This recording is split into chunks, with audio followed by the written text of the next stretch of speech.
has been a couple weeks since I've been home, and it's just been the best.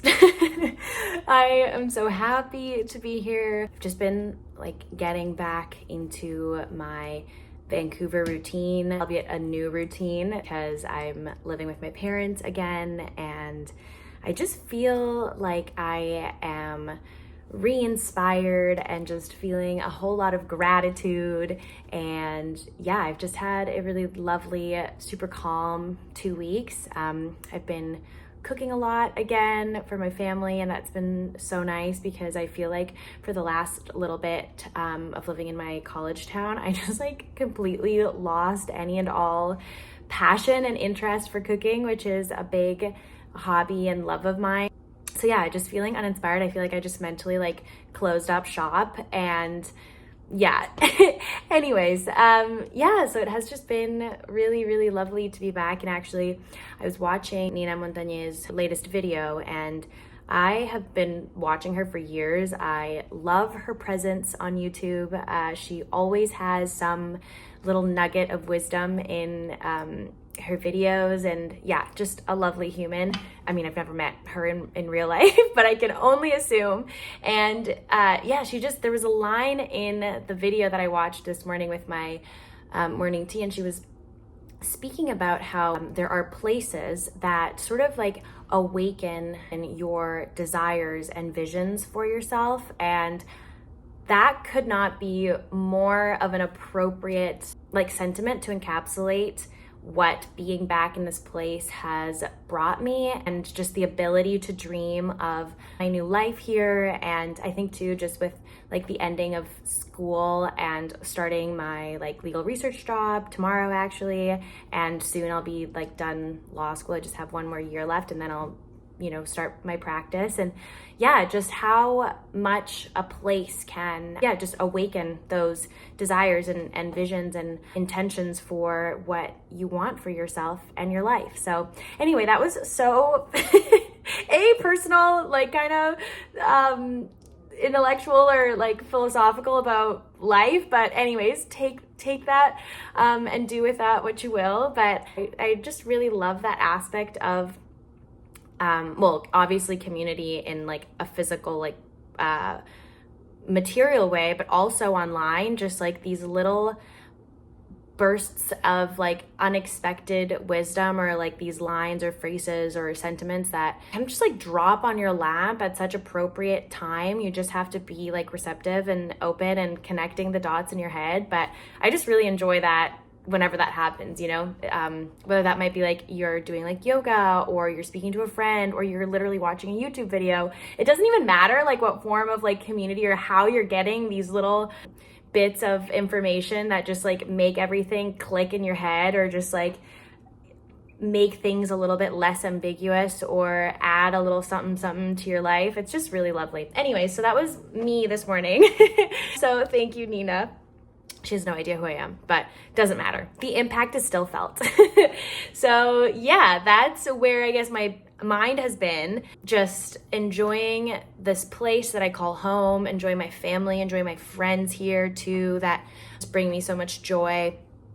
And also not being super hurried. I feel like when you go back home and you're there for like a finite amount of time, I feel like you like jam pack all the activities, seeing all the people, going to all the places that you like and that you're familiar with, and you want to like revel in their like goodness, but you have to do it all super hurried because you know that you have to leave and So all of that to say, I've really been taking my time to enjoy the things that I enjoy about the city, and just taking myself out on a whole lot of dates, just solo dates around the city. And it's just really nice that I can just space it out and just really enjoy myself because I'm here indefinitely. So that has also just been pretty amazing. So yeah, just like rediscovering a known place can be a really beautiful thing. So okay, well, none of you are here for all of this that I've been like speaking now non-bookish stuff for like 5 minutes.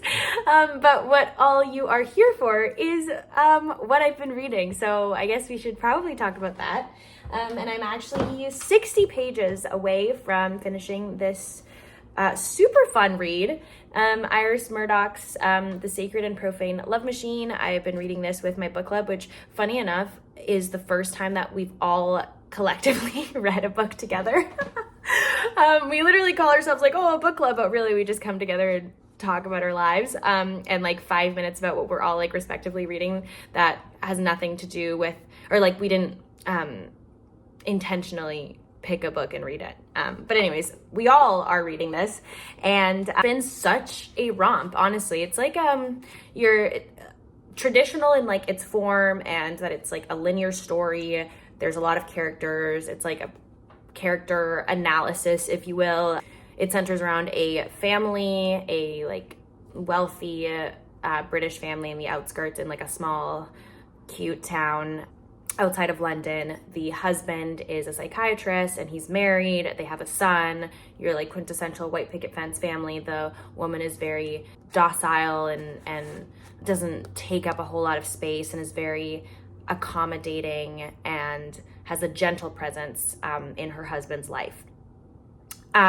So yes, we've got this like, you know, your typical heteronormative nuclear family, and then we are introduced to the husband's other life with his mistress and his other son, and it's the interplay of all of these characters first existing in severed worlds, and the worlds then coming together because the husband tells the wife about his other family and the dynamics and the tumultuous psychological toll and how each character responds to this new reality, I suppose. And yeah, there's also other side characters, but that's like, I suppose, the main theme or plot of the book. And it's just written in a really a really addicting way. Like, I just want to read, and I feel like I'm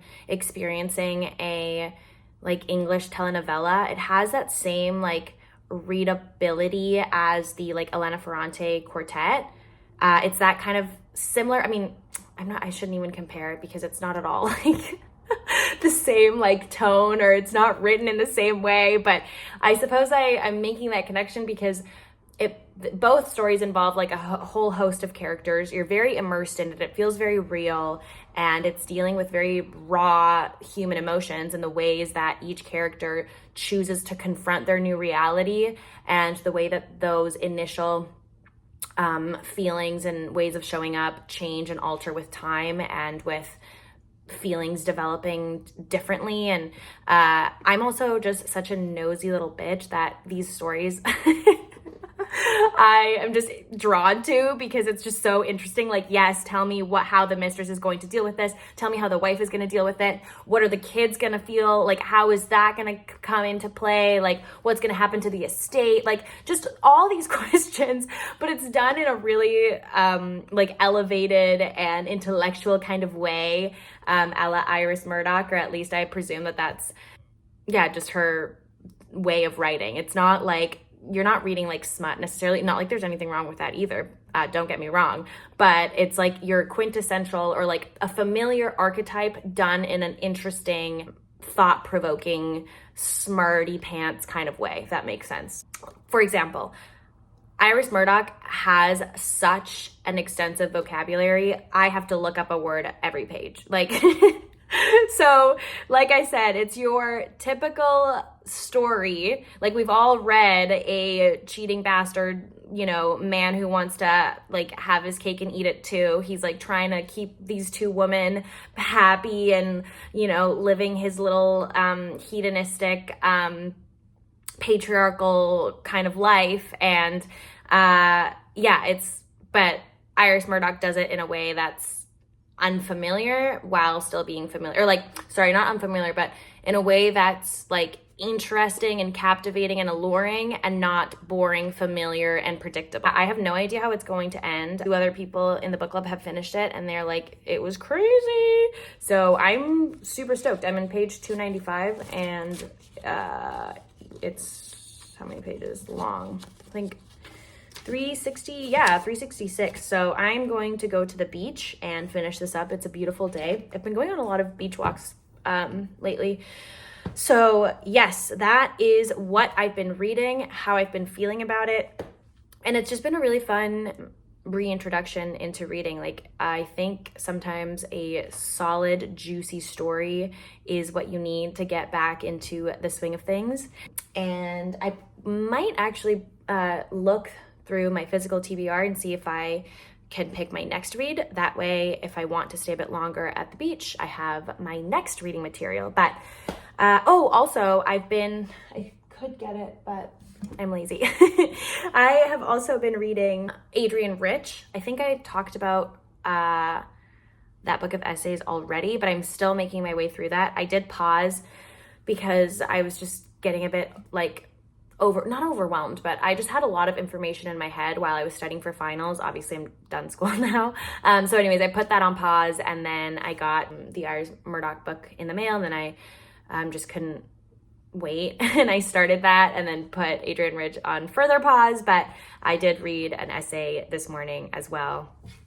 So we're back on that, but I suppose I'm just going to do like that'll be my nonfiction read, and then I'm just going to start a fiction because I'm just impatient and I want to have a lot of things on rotation right now because I feel like finally I have time to myself. It's mine again, and I can do with it as I please, and so I'm going to jam pack my reading again, which makes me really happy. Although, like I said, I'm starting work tomorrow, so I'm curious to see how that'll be, but I don't think that I'm going to have an issue with having more reading time than I did in school because it's flexible in terms of working from home or going to the office, and it's just like a 9 to 5. So, and I wake up at 7 every morning. So yeah, that's been me. Those are my updates. I'm sorry for the ramble. But yeah, hopefully I'll be back with my I was gonna say lasting thoughts. They're not gonna be lasting. I'm probably gonna like think about this book more as the days go by, but I will have my further thoughts on the Murdoch book in a little bit, hopefully. And yeah, welcome to the first reading vlog of, I was gonna say the summer. I'll just say the season. Although every time I finish school, which is always in like mid to early April, I'm like, it's summer, despite it being very much spring. But anyways, yeah, here we are.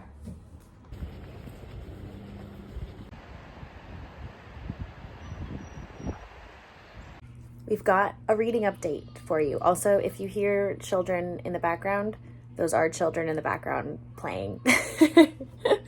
And also you can see half of my face. Don't mind that.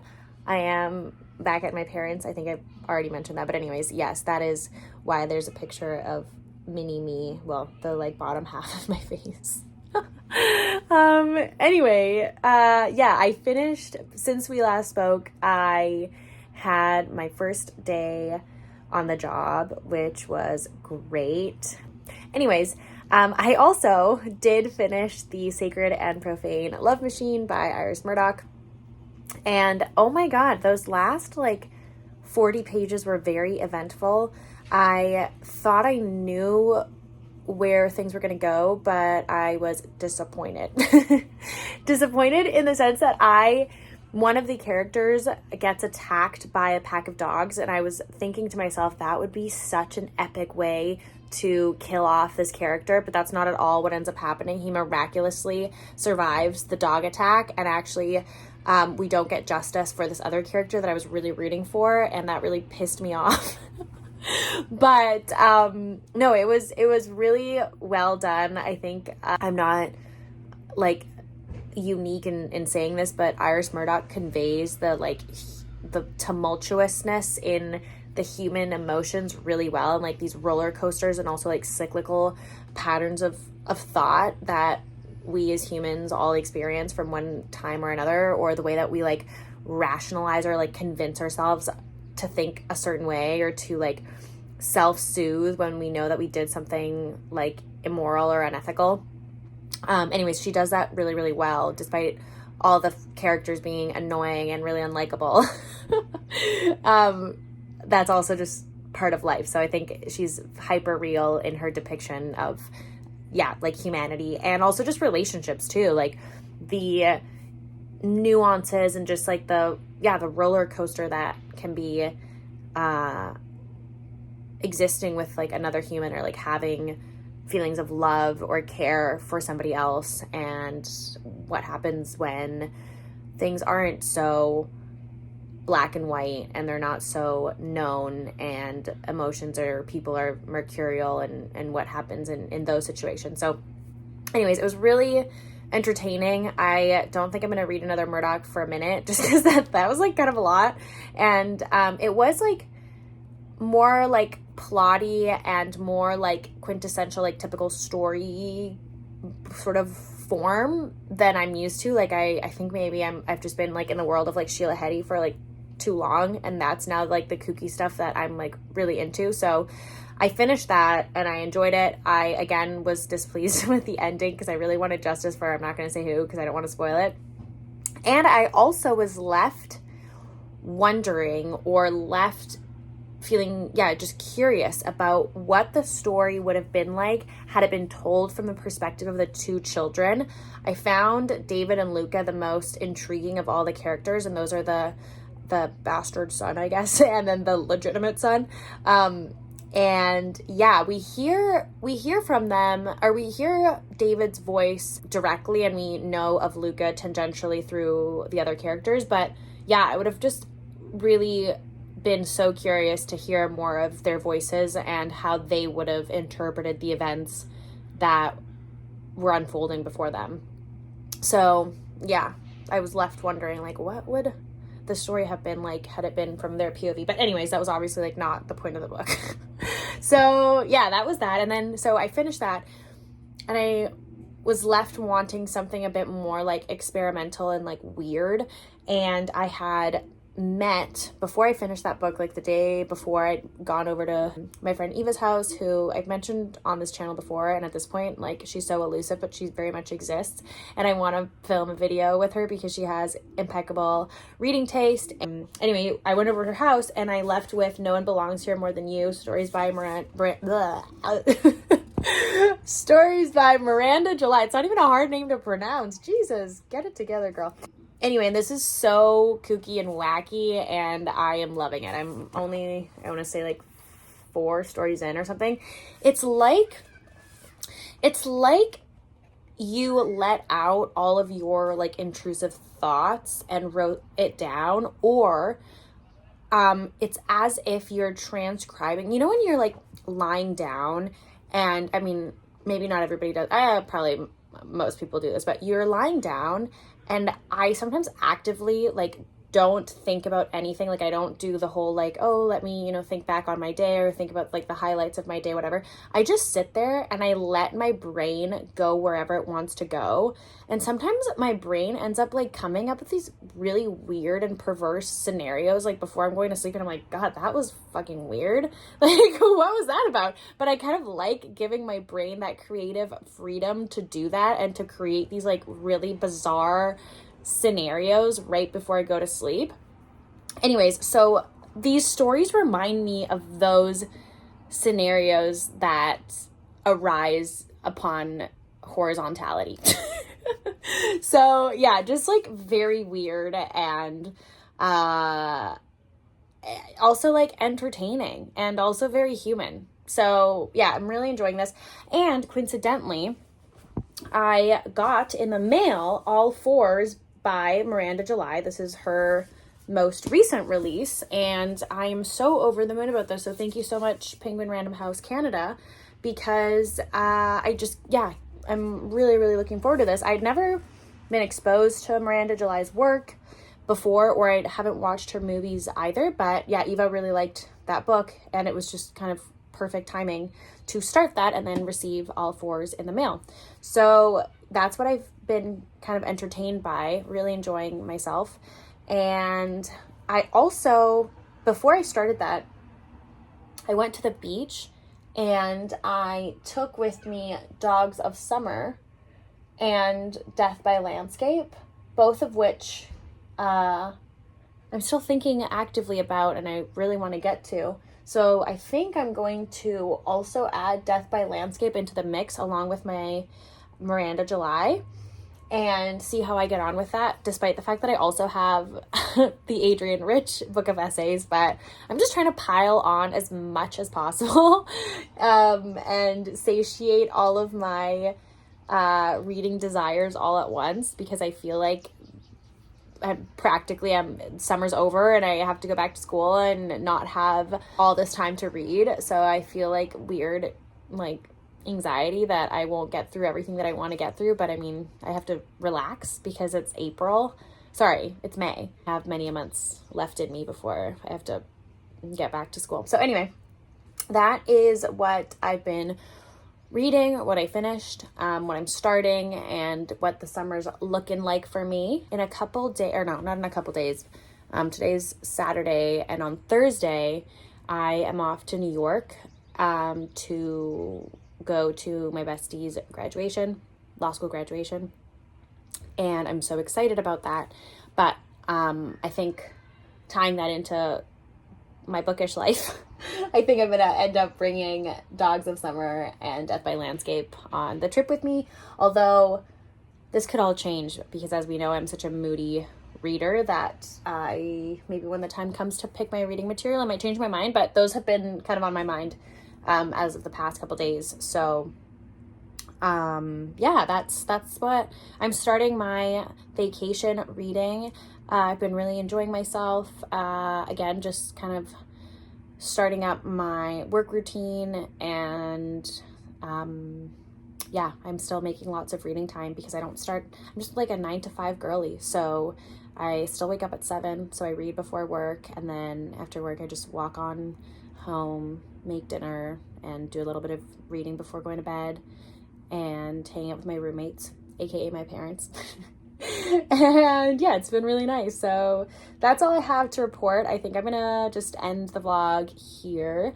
Welcome back. I hope to see each other a lot more this summer because I'm gonna have just some free time to do this again, which makes me really happy. So yeah, I hope you all still don't hate me. Anyway, we'll talk soon. Bye.